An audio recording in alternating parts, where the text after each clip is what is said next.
Bonjour à toutes et à tous, c'est Karl du CEFI et aujourd'hui on va voir comment facilement mettre en place un sélecteur de survol en CSS.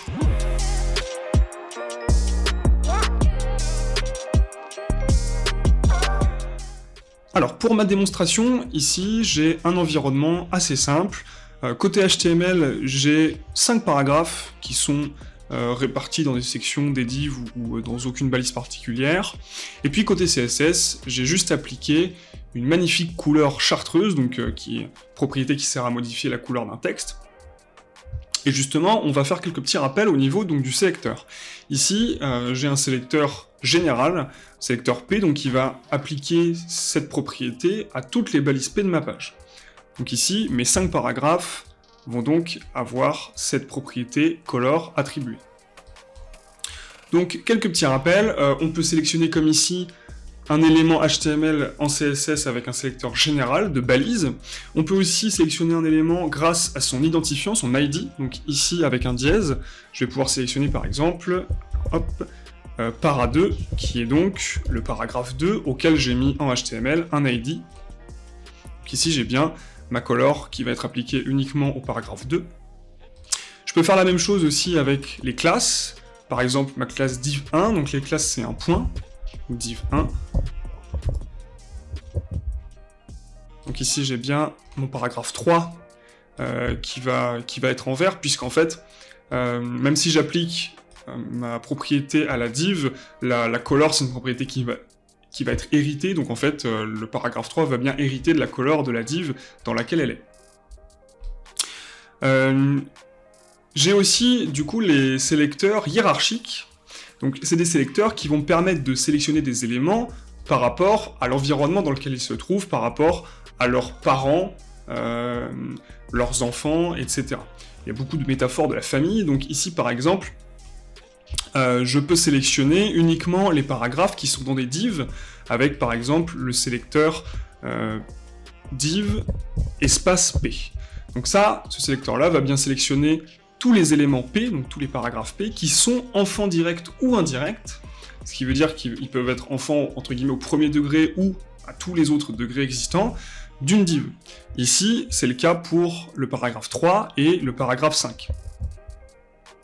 Donc là, si je vérifie, j'ai bien mon paragraphe 3 et mon paragraphe 5 qui sont pris en compte, puisque ce sont les seuls qui sont enfants d'une div. Je peux également rajouter en condition le fait que la div doit elle-même être dans une section. Donc un sélecteur, pour rappel, ça se lit à l'envers, donc là ça va bien sélectionner un P au final, mais à condition qu'il soit enfant direct ou indirect d'une div, elle-même enfant direct ou indirect d'une section. Donc ici ce sera plus le paragraphe 3 et 5, mais bien le paragraphe 3 uniquement. Donc là si je sauvegarde et que je vérifie, normalement, c'est bien mon paragraphe 3. Donc voilà pour ces petits rappels. Les sélecteurs hiérarchiques peuvent également inclure des ID ou des classes. Donc on peut très bien par exemple faire ceci à la place de div. On peut très bien mettre la classe div1. Et donc c'est bien uniquement le paragraphe qui va être dans l'élément qui a la classe div1 qui va être pris en compte, donc toujours le paragraphe 3. Maintenant, le sélecteur de survol, alors le sélecteur de survol, il y a deux cas. Il y a le cas où l'élément survolé va être le même que l'élément modifié, et il y a le cas où l'élément modifié va être différent de l'élément survolé. Donc le premier cas, c'est le cas où l'élément survolé et modifié sont le même élément.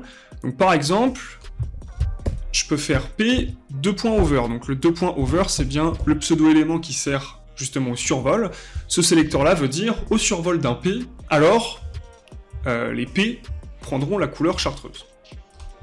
Donc ici, on voit bien que quand je survole un paragraphe, il devient lui-même, il prend lui-même la couleur chartreuse appliquée puisque le 2.over est sur lui. Ça fonctionne avec un sélecteur de balise, un sélecteur, comme on a vu du coup de classe ou d'ID, ou un sélecteur hiérarchique. Ça c'est le premier cas qui est facile. Maintenant il y a le second cas, et c'est surtout celui-ci sur lequel je voulais insister, c'est le cas où le sélecteur, enfin l'élément modifié va être différent de l'élément survolé.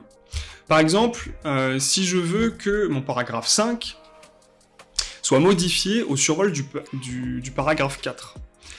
Ça c'est possible, mais moi je vous conseille pour faire ça de commencer par trouver un sélecteur, donc avec les mêmes règles que ce qu'on a vu avant, par trouver un sélecteur en fait sans se préoccuper du survol, un sélecteur qui va nous permettre de sélectionner l'élément modifié, donc ici le paragraphe 5, par rapport à l'élément qui va être survolé, ici le paragraphe 4. Et donc en fait je suis obligé de trouver une relation hiérarchique entre mes deux éléments, en sachant que l'élément modifié va bien être le paragraphe 5 ici, donc ça va bien être lui qui va être tout à la fin de mon sélecteur. Ici, quelle relation ils ont? Eh bien, le paragraphe 4, il est frère de la div dans laquelle est le paragraphe 5.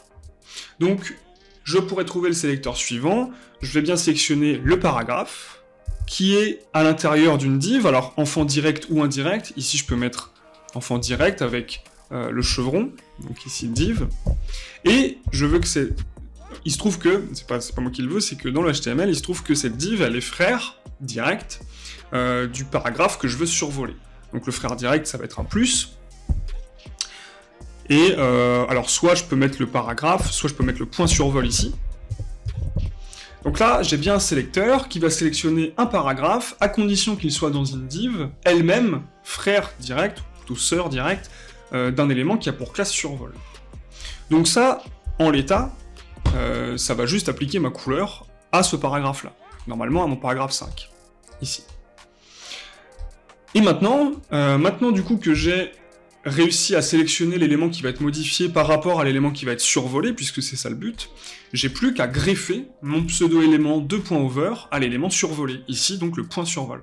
Donc j'ai juste à venir le greffer juste derrière lui, et maintenant, c'est le même sélecteur avec les mêmes conditions, sauf qu'en fait, c'est appliqué uniquement au survol de l'élément, ici en l'occurrence, point survol.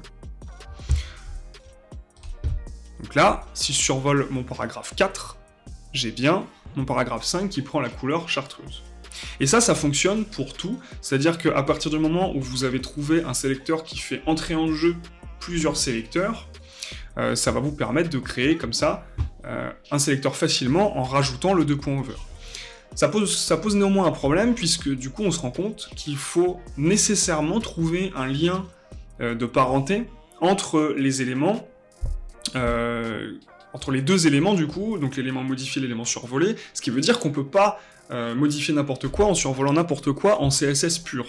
Par exemple, si je voulais faire l'inverse, modifier l'élément survol au survol justement de l'élément paragraphe 5, ici, bah, ce serait pas possible, puisqu'en CSS, il n'y a rien qui me permet de sélectionner un parent, puisqu'ici, en fait, il faudrait en fait que mon sélecteur soit un peu à l'envers, c'est-à-dire que il faudrait que je parte de mon paragraphe 5 pour arriver à mon sélecteur de survol, enfin à mon classe survol, pardon.